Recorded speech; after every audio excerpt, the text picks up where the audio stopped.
Welcome to the Onyx Report, a program that critically analyzes the experiences, histories, and perceptions of black males in American society. I'm Dr. T. Hassan Johnson, Associate Professor of Africana Studies at Fresno State, black male advocate, and black male studies scholar. In the program, we examine current events while engaging concepts ranging from institutionalized anti-black misandry to gynocentrism from a black masculinist perspective. Our goal is to remind people of black men's humanity. Call in after a half hour to the show at 310-928-7733. All right. Welcome back to the Onyx Report with Dr. T. Hassan Johnson. Today is a bit of a treat. A good colleague of mine will be interviewing that I will introduce to you in a moment. But, you know, as we do, since we only record twice a month, I try to cover some of the significant current events just to give a sense of where we are in this current moment, no matter when you're listening to this, to give you kind of a context for what's going on in the world while we're recording today. So in terms of current events, and these are listed at random, so they're not in any particular order of importance. But first, wanted to acknowledge the 50th anniversary of the murder of activist Fred Hampton, Chicago. Shout outs to him and his family. If you're not knowledgeable about Fred Hampton, if you don't know, if you've not heard of him before, I definitely urge you to look him up. And this is kind of what I'll do with current events in general. Many of them, I won't actually be able to go into depth with because we only have an hour. But at the same time, these are things that I think are important and you might need to look into on your own. So look into Fred Hampton. Again, shout outs and much respect to the sacrifice that he made on behalf of trying to elevate the black community. Let's see. We have Romaine Chip Fitzgerald, California's longest serving Black Panther, who's still incarcerated. There's an article on peoplesworld.org about him. Look him up, look up the article, and find out how you can lend some support. Also, we have George Zimmerman, killer of Trayvon Martin, suing the Martin family for apparently $100 million. His Martin family and Florida prosecutors claiming they engineered false evidence in his homicide trial for the shooting dead the unarmed black teen in 2012. So look that up. We also have a case in Alabama where racist police officers planted drugs and guns on over 1,000 innocent black men.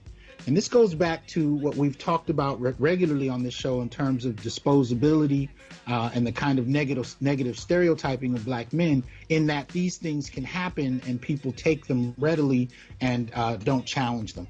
So look into that. There's an article on that on the AtlantaTribune.com website.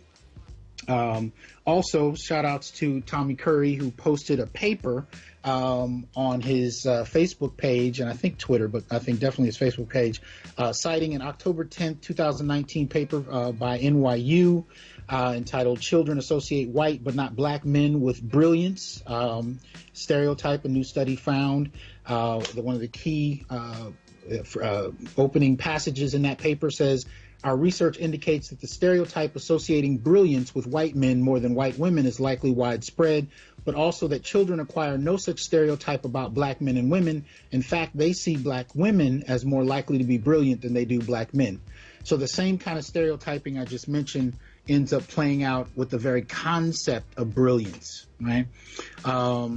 Also, got an article about one Lynn Ann Berg, who was spared jail time as part of a plea agreement because apparently she, as a teacher, had what they called in the title, quote unquote, drunken sex with students and told police she couldn't remember anything and thus did not have to go to jail. So this is a Caucasian woman who apparently raped her students, at least more than one.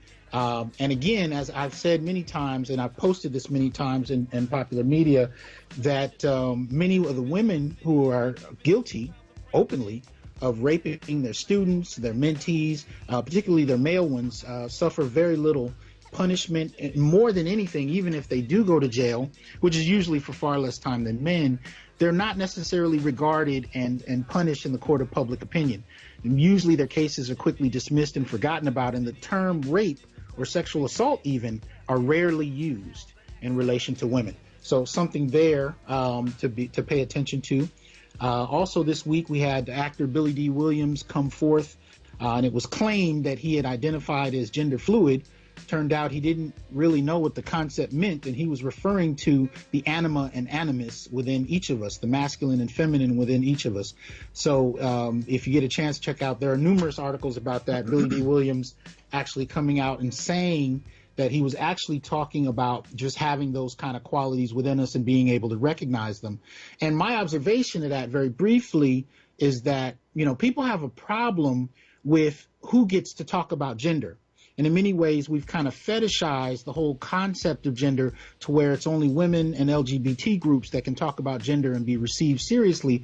But cisgendered hetero black men, for example, are not really allowed to be able to talk about gender in any kind of credible way, nor address any kind of nuance in the way they understand gender. And that's just what he did. And the only way they could interpret him was to immediately label him something that he had never even heard of. So, you know, when straight black men such as him try to articulate their experiences and reflections, it's usually not received well. And this is definitely one of the things that happened with Williams, who did not identify as anything other than straight. He was just merely trying to talk about his experience with gender in a more nuanced way that most don't attribute or allow in regard to black men. So something else to look out at. Let's see. There was one, Derek Goldston, Chicago food truck driver, who saved 15 people during a robbery. And this is going to come up later in the interview when we talk about the sacred black masculine. And this is something that those who follow me on social media know I've been talking about for the last month or so. And that is black men who are exemplary and can demonstrate their humanity in ways that are not generally associated with black males, and the importance of what that refers to. So the sacred black masculine we'll talk about later, but this is an example, as is Fred Hampton, or as was Fred Hampton in that respect. So the sacred black masculine representing that masculine quotient that is positive, is supportive, is humane, and yet not seen as such, particularly in popular mainstream media, but also in many of our imaginations based on the way we've been conditioned. There's also an article in the BBC about the Maryland trio released from prison. They were incarcerated unjustly. These are 3 black men, so you can look that up. This has been happening regularly, where black men are being exonerated due to DNA evidence at unprecedented rates, mainly because they were unjustly incarcerated in the first place, and many of them lost decades of their lives, again, due to the very stereotypes that I've been talking about since the beginning of my show. So the negative perceptions of black men has real world consequences for black men, regardless of your individual context. As long as the world sees you as black and male, you're subject to things that others completely don't have to experience at all. Also, look to YouTube for an interview with rapper Freddie Gibbs as he talks about being falsely accused and incarcerated for rape and how that impacted him and his life and his family, for that matter. And you know, in that respect, opening up a conversation that many of us do not know how to really have in regard to black male innocence and sexual assault and rape. And this is an old stereotype that goes back to slavery as far as black men are concerned, that we are sexual threats, violent sexual threats, and what I've called walking phalluses, weaponized phalluses, as far as Western imagination is concerned. And in 2019, black men, again, still fall easily into these categories. Also, we have in Alabama, we have a sheriff, one John Williams, who was shot by an 18-year-old white male suspect known as William Chase Johnson for apparently over a loud music. And apparently the young man turned himself in, but shout out to the Williams family. Unfortunately, this brother was shot down in Loudoun County. So look that up in Alabama if you've not heard of that. And also, of course, we have Kamala Harris dropping out of the presidential race, which I lost no tears about, considering that she definitely put black male ex-cons or cons to work in terms of first unfairly incarcerating many, but then also putting them to work, putting out fires, and barely, acknowledging their humanity. And of course, she started to incarcerate parents in regard to the truancy of their children, which sent so many innocent parents to jail and so on and so forth. Then there's plenty more to discuss there. Maybe that'll come up in the course of the conversation. But again, I do these to kind of give you a sense whenever you may be listening to this, or what the context was for the moment on today's Onyx report. Now, as I said earlier, today is a treat because I have a good friend of mine who has agreed to allow me to interview him on the show. And it's hard to get him because the brother he's not always in the country. As a matter of fact, much of the time I'll pick up my phone to call and see how he is, and he's on the other side of the world. But this is my good friend Djeliba Baba, storyteller, musician, author. You can find him on babathestoryteller.com, one word. And you can go into his website. You can listen to video clips. And if you follow him on social media, you can see regular videos that he does no matter where he is in the world. So a couple things I want to put out there before we even jump into this. He is author of Road of Ash and Dust, Awakening of a Soul in Africa. That's labeled by E.L. Sears. You can find that on Amazon. And if I remember correctly, that went #1 on Amazon for Africana Studies. So Road of Ash and Dust, Awakening of a Soul in Africa, he's the author of. And he's also a musician. He plays the kora, spelled Kora, if you're not familiar. He has a couple of CDs you can also find on Amazon: Ancestral Strings, Acoustic Kora by Baba the Storyteller, and Djeliba Storytelling, Stories and Music of West Africa, by storyteller Ashes Baba. So you can look that up. He has, as I said, he's frequently in and out of the country. He has spoken in his professional capacity in every country in South America, in Central America, Costa Rica, El Salvador, all throughout Mexico, Senegal, Mali, Gambia, Ghana, Guinea, France, Spain, Germany, Poland, Romania, Bulgaria, in the Middle East, Qatar, Beijing, China, Jamaica, the Dominican Republic. And in the Dominican Republic, he was guest of the president's wife, who is supporting a literacy campaign in her country. So I want to welcome officially one Djeliba Baba to the Onyx Report. How you doing, man? Brother, thank you. I appreciate you. I really do. It sounds like you're reading someone else's curriculum vitae, not mine. But anyway, not even going to allow you to go there. So let's jump right in. You are a storyteller, which is not something, we regularly hear about as an occupation. And most people would assume, okay, you're just speaking to little kids.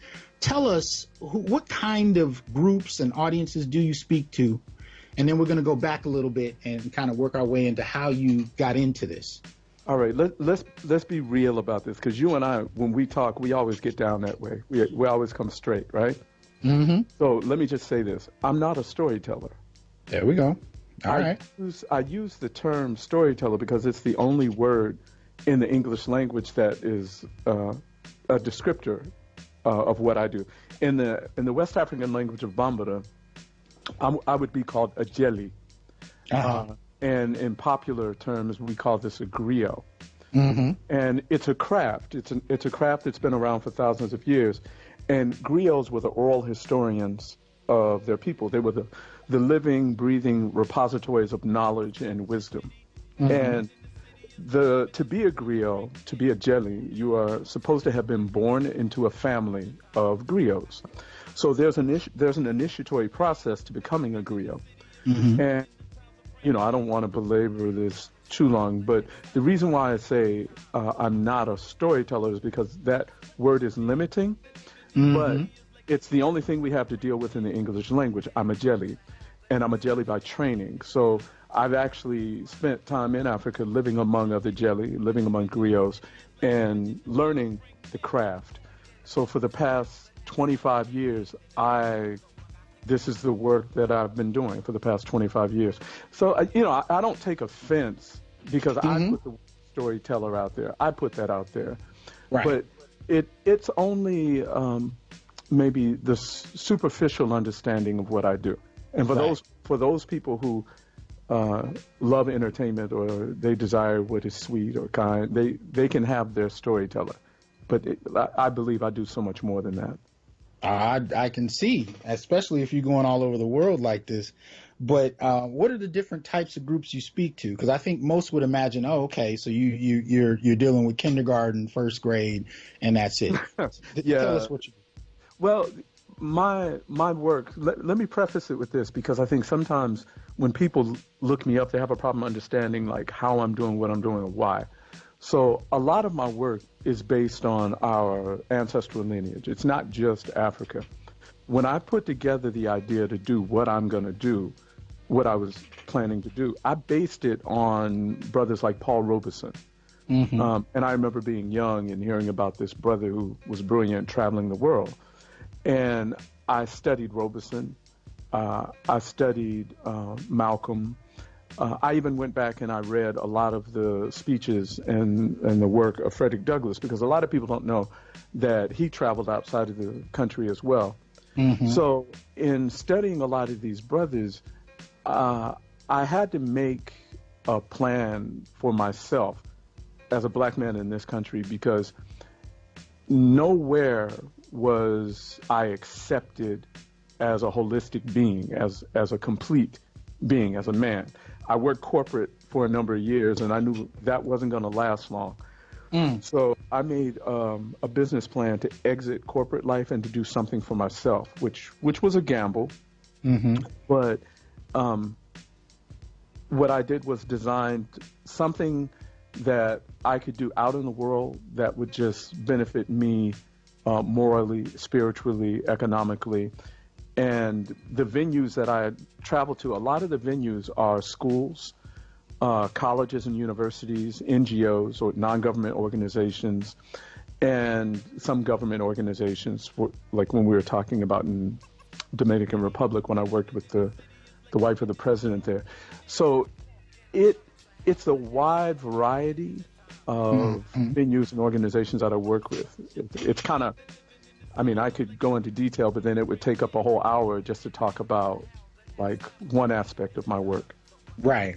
But people don't normally associate, storytelling with actually speaking to administrators, speaking to politicians, speaking to, matter of fact, audiences full of teachers, and engaging workshops in terms of race and history. Most wouldn't associate those kinds of projects with storytelling. And I kind of wanted to put that out there just to kind of give a sense that, there's a different way that you've approached this. But you mentioned, starting this and transitioning out of corporate. Now, you were supporting a family at the time too, right? Oh, man. Yeah. I was not only supporting a family, but if you are a brother in this country, if you're a black man, you are a veritable resource. Not just to the family that you support, but to also extended family, to your community. So there's a lot of hope that lies in black men who become successful in whatever venue that they venture in. Mm-hmm. So yes, I was supporting a family, but there were also a lot of other aspects of our community that were dependent upon me. Mm-hmm. Family as well, right? Family, extended family. Extended family, people in the community who had fallen on hard times. You know how we do. There are probably thousands of black men out there nodding their heads right now, understanding exactly what I'm talking about. While you have people say, why go into this? Just keep your job, stay with the security, you're wasting a good position. How did you hear those things, and how did you navigate that? I heard the veritable, why would you leave a good job? And really, there's no such thing as a good job. Not for a black man, at least. I can't speak for anyone else, okay? Mm-hmm. But in this society, what is considered a good job is constraining to my soul as a black man, to my spirit. And having those constraints on me in any structure, it prevented me from reaching the potential of who I was meant to be. Hmm. So, I mean, I know people define a good job as, a six-figure and above income. You're able to buy a house. There are all these materialistic sort of notions of what a good job is. Hmm. But deep down inside, we all know that we're more powerful than the jobs that they use to try to define us. They can't hold us, which is why if you talk to a lot of brothers, you'll find out, no matter what job they're working, you'll find out that they have other interests, that they're scholars, that they're musicians, that they work within their communities, that they volunteer. There's rarely any brother you're going to find who is so one-dimensional that they are defined by their job, by where Right. they work. Right. Well, let's back up a little bit. Tell us where you're from and what your upbringing was like. Okay, I was born in Texas, but I had a really nomadic existence growing up. My family is along the Black Belt, and I literally have hundreds, hundreds of family members. So from Texas, Louisiana, Mississippi, Alabama, down into Florida, and even in the Carolinas. I have families all across that belt. And then during the migration, I had family members that moved up into New York, Chicago, Detroit, those areas.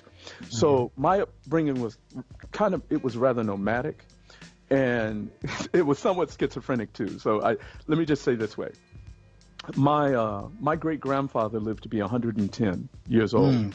Wow. We called him Big Papa Rankins, and he lived in Evergreen, Alabama, which my family still has quite a bit of land there, and we have a family cemetery plot, church, a lot of things there.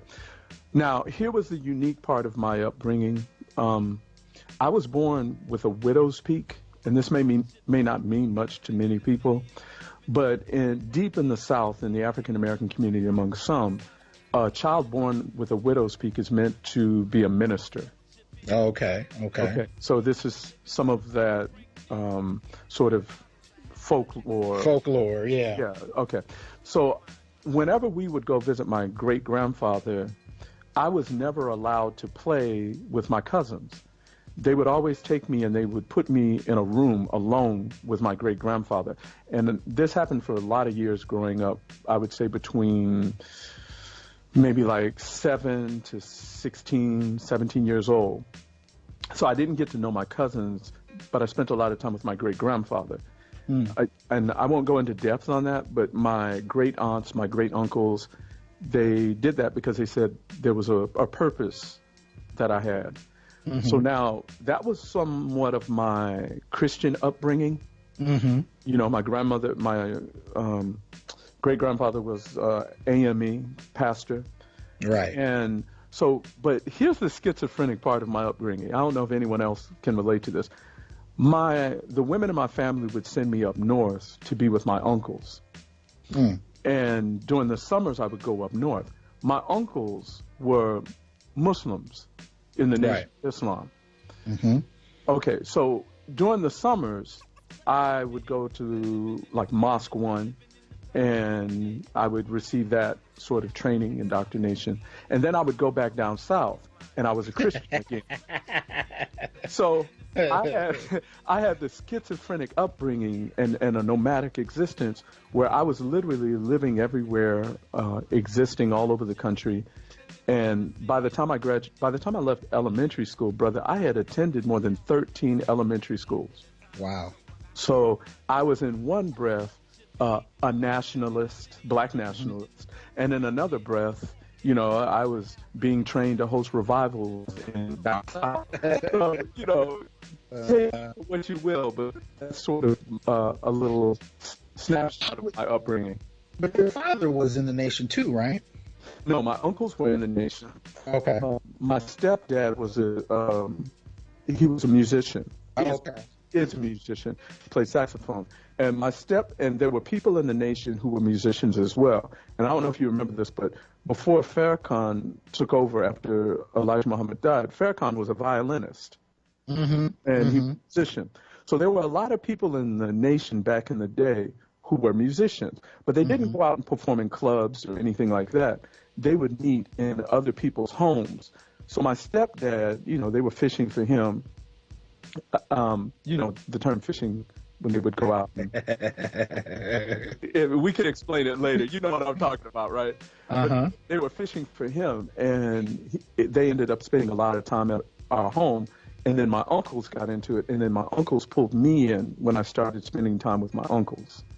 So how did the women in the family in the South, how did they interpret, this kind of masculine training you're getting in the North with the Nation of Islam? How was that reconciled on a day-to-day basis when you moved back to the South? It's difficult for me to explain because the women, like my grandmother, for example, she had major problems with the nation. I mean, she was a Christian, a deep Christian woman, devout. And my uncles, whenever they would come visit the South, they would have these raging arguments going back and forth. And I wish she were alive now at this stage of my life so I could have other conversations with her.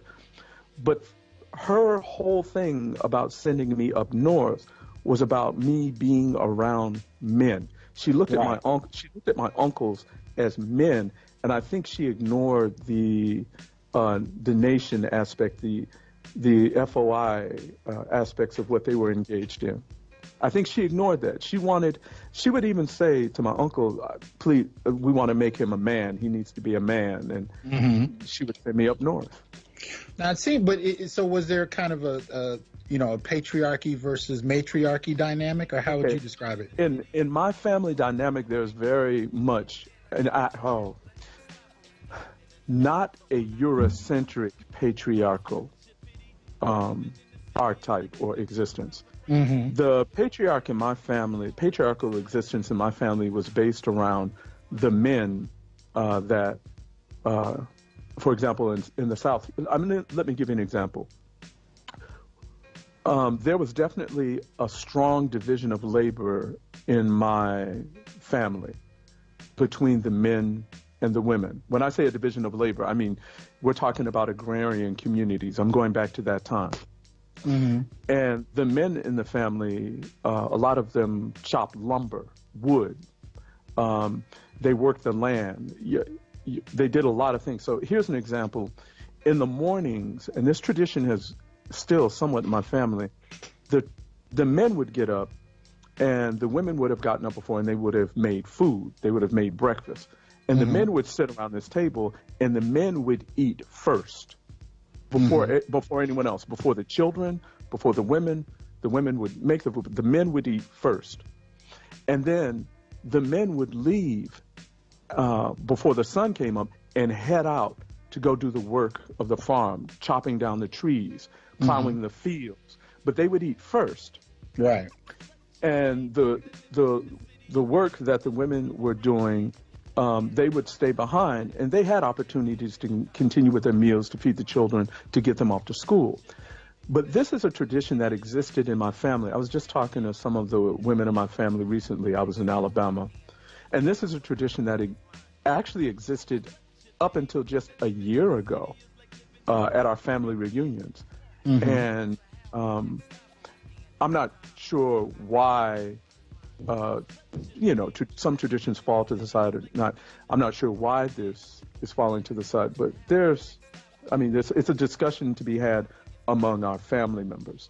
Right. But when we say patriarchy, I really do not like the term patriarchy because it applies some Eurocentric notion of manhood, which does not apply to black men in any way, shape, or form. So I hesitate to use the term patriarchy because there is much more of a holistic approach to gender, to sexuality, when we're dealing with who we are as black men and how we approach sexuality and gender. And yet there's still a tension there. Like I know with my family, it was split. I was raised with my mother, and on my mother's side of the family, it was all women. As a matter of fact, in terms of up to the grandparent level, there was one male in the family, other than myself, and then my son became the next one. Whereas on my father's side of the family, you saw there were more men present, and so there was almost kind of this dynamic, this very divergent kind of experience in many ways, where being with my mother's side of the family was all women. And being with my father's side of the family, you saw more men, especially in positions of head of household. So there was an interesting kind of difference there. Now, in terms of how you were, raised, were you with all of these women, or were you primarily with your mother, or how did that work? The majority of the time, because my existence was so nomadic, the majority of the time I was around women. The majority of my time, and I think that's why it was so urgent. During those times when we traveled through the South, why they put me with my great-grandfather, why they sent me to Detroit, to be around my uncles.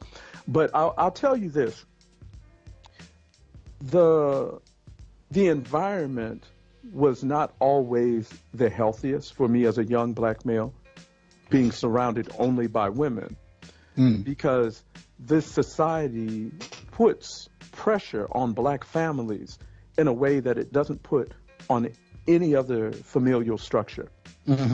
And I've learned over the decades that a lot of what I was suffering or going through as a young black male from the women in my family was an indirect way of this society punishing me for being born a black male. Okay.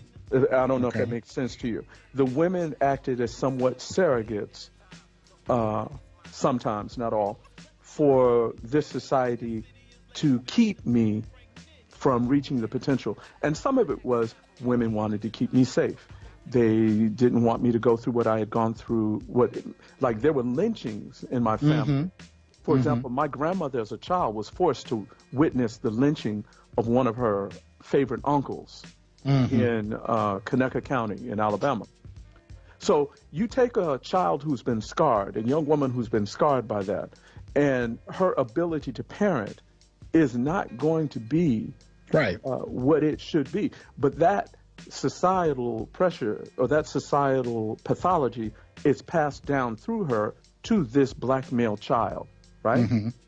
So, like I can say a phrase, and I'm gonna say this phrase, and there's not a brother out there who can't finish this phrase. And I'm not going to say it completely. An N-word ain't right. Leave it there. Now we don't even have to discuss it. But the fact that there are brothers out there who I don't know, have never met. You don't know, we have never met. But the fact that we all can finish that phrase, right? It says something about the pathology that was passed into us through our community, right? Where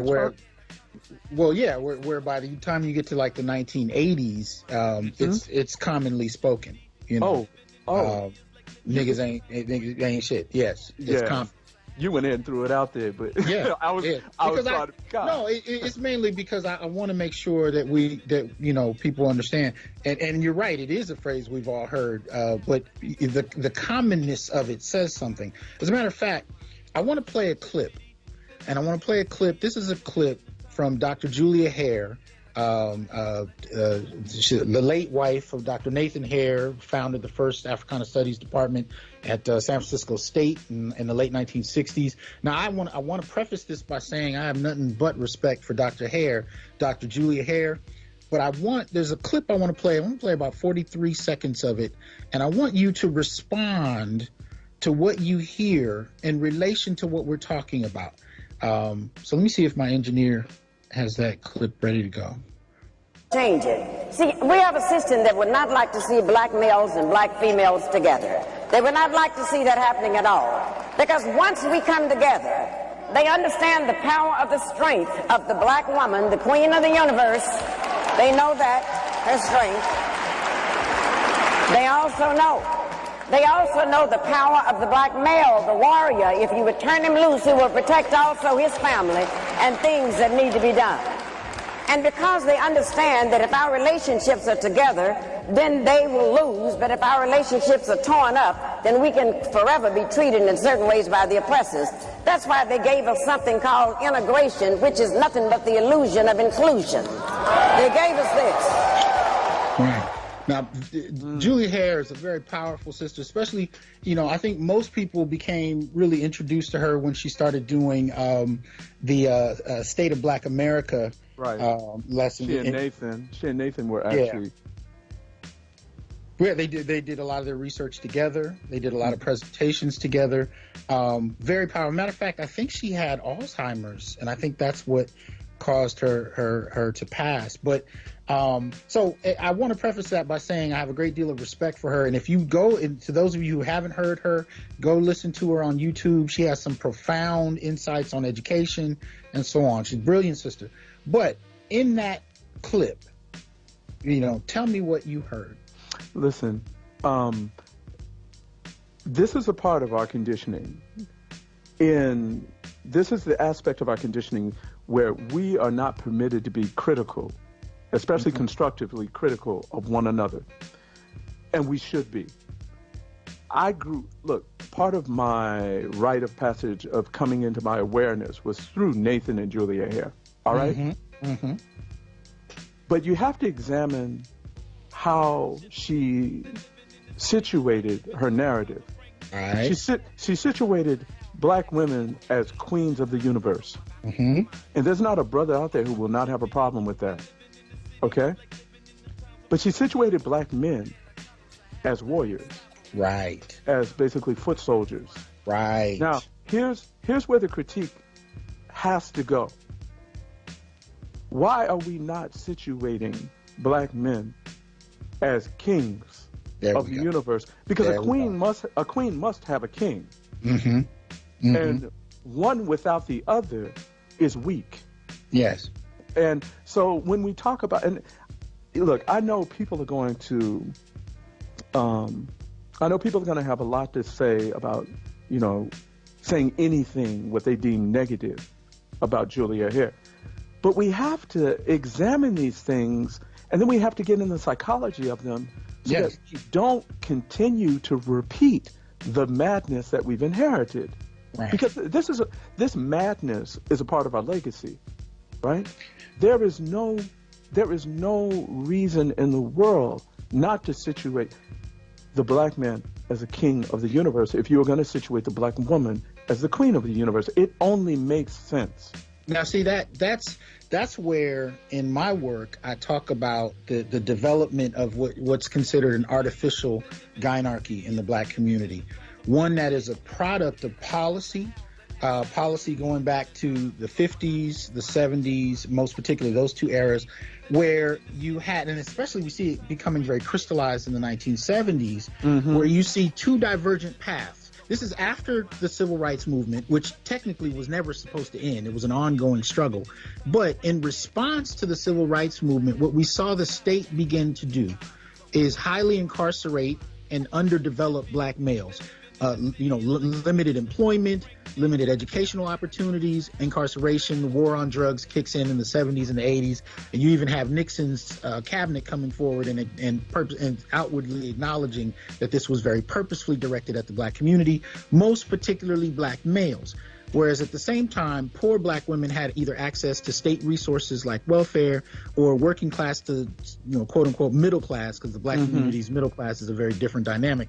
We're equated with the white poor in terms of income. But anyway, middle class or working class Black women could go to college. So you have this divergent experience taking place. And I make the argument that what we end up with is this kind of artificial gynarchy where whether we're talking as heads of households, business production, new business productions, Black women right now are considered the leading demographic to create new businesses, even though 99% of their businesses have one employee. These dynamics have produced a context where we have this kind of, situation where women are actually considered, in some respects, the leaders of the community, and men are not. So what I hear in Dr. Hare's statement is, and what you pointed out, is this dynamic where even in celebration of Black men and women, it's still not conceptualized that Black men are on equal footing. unequal No. terms. No. And what it is it's kind of a shift to a queen drone dynamic, like, one where you might see with ants or bees, right? Where you have women as the queen and the queens and the aristocracy, and men as the worker drones and the warrior drones.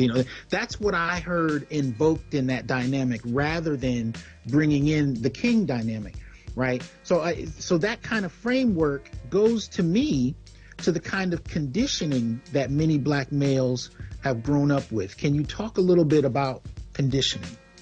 Yeah, absolutely. But I'm going to say this because I'm not taking issue with you at all. Because to me, you're not stating an argument. You're stating a basic fact when you talk about gynarchy in the African American community. Mm-hmm. There is nothing to be debated or argued about when you talk about this. So I don't look at you as positing an argument. I look at you as stating a fact that we need to have more discussions about. Okay?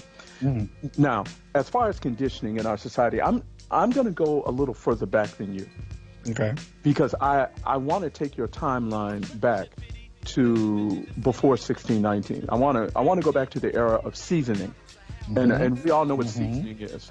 So we are not born to be enslaved. No man, woman in any part of this earth is born to be enslaved. Slaves have to be trained. They have to be made. And even in the process of trying to make someone a slave, there are those who resist. All right? Mm-hmm. Now, this making of a slave was called seasoning. And for those who aren't aware, I'll just give a basic outline of what seasoning is. It is when you seek to instill terror in another human being in order to take control of them. So, this was the process of cutting babies out of the bellies of black women and then slamming the babies against trees or stomping on their heads with the boots and threatening black men who might move towards protecting these women with death. And there were a lot of black men who were killed. Now, mm-hmm. I want to say this because if we come up through the era of enslavement and through Reconstruction, the same terror tactics existed through Reconstruction. In fact, after Reconstruction, what they're calling Jim Crow and all of these things, that was an era of terror, okay? Mm-hmm. It was an era of seasoning. I'm going to keep using that word, okay? And mm-hmm. The seasoning is a form of conditioning. So if we come up through enslavement, through Reconstruction, and let's take it all the way up into the early 1900s, right? And what they falsely called Red Summer, right?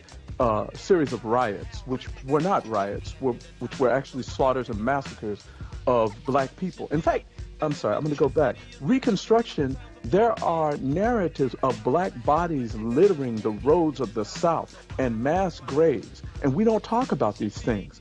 So if we're going through these eras of seasoning and Reconstruction and terror, and we reach the time that we are now, then when we see black men killed, it makes sense to us.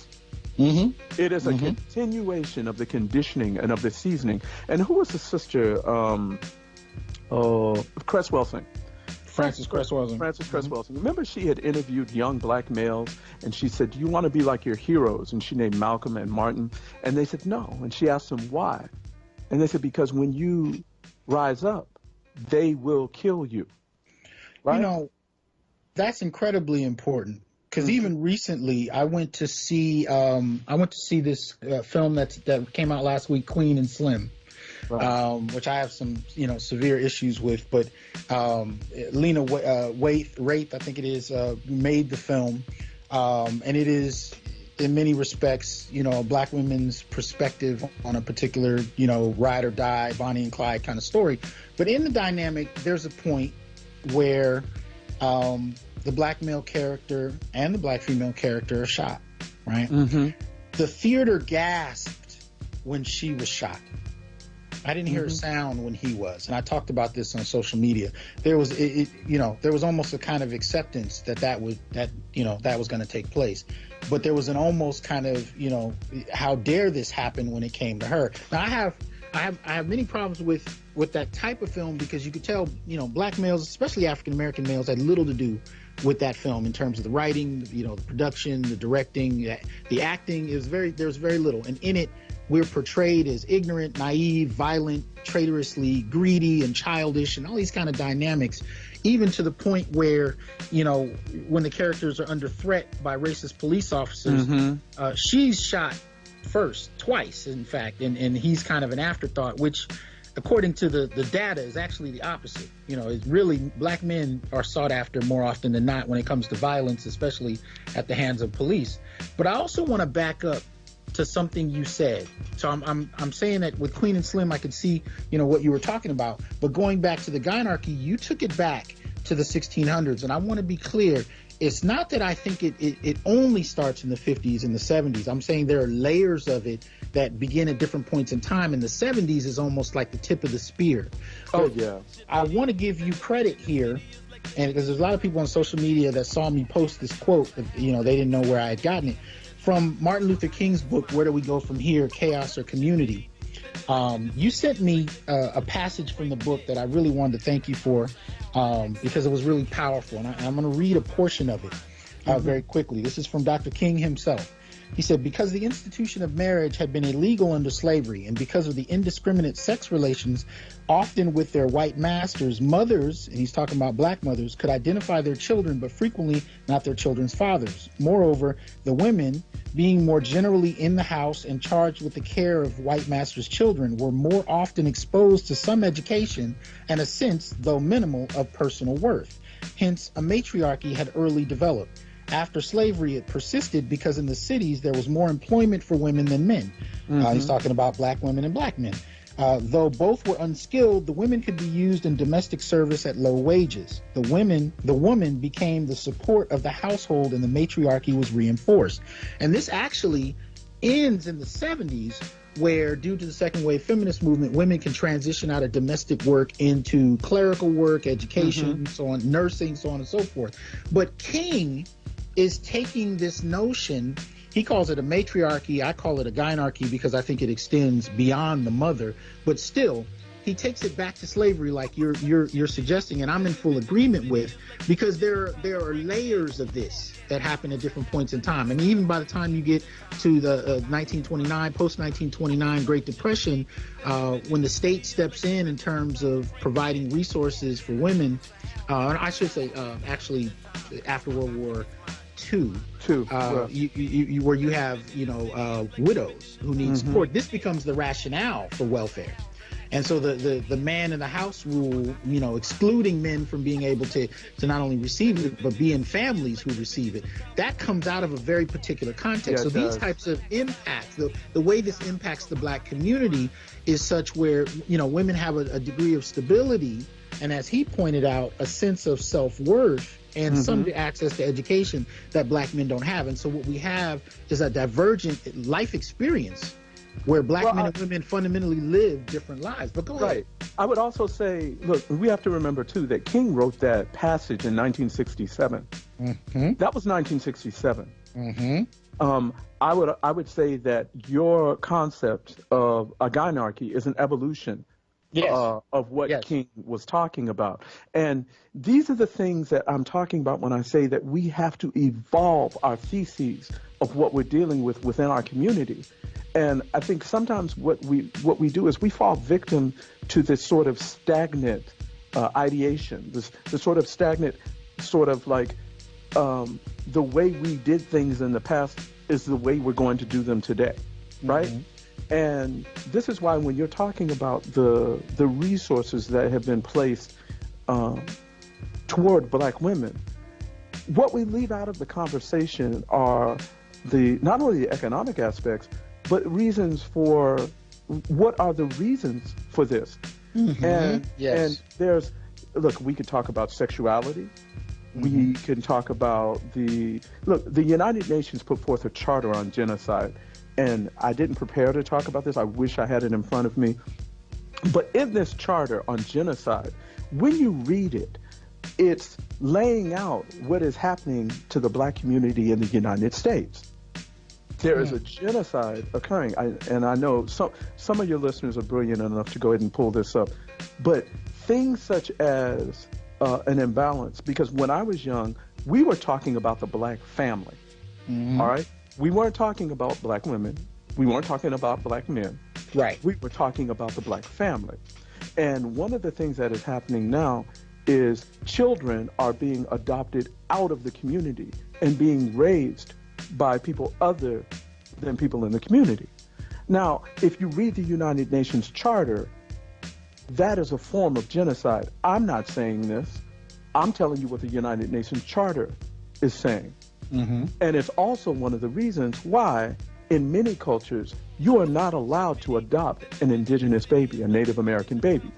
Why? Because it is considered a form of genocide. We saw the same kind of thing in Australia. We saw the Aborigines, absolutely. The same thing in Australia. So our people here are having this era of genocide thrust upon us. And I hate to say this, brother, but many of us are sleepwalking through it. Well, it's.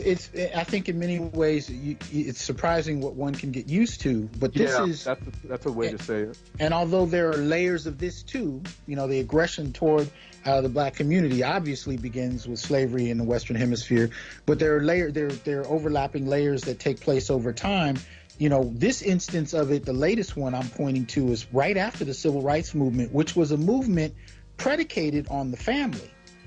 Because the family was the foundation of the church, and the church was the foundation of the movement, especially since going back to the 19th century, there were very few places we could legally congregate but the church. So it wasn't surprising that the political movement of the 20th century came out of the black church at a time during the Cold War where international media allowed for this small black population to have a global kind of impact in terms of the stories they're telling. And even the video images of women being, bitten by dogs, old women, and people being beaten, that had a global import. So we got the attention of the world, we had the attention of the world, and it became necessary in many ways to underdevelop this community because of the impact they were having. And one way to go about that, and there were many overlapping ways, was to set, men and women against each other by creating a very different experience for both.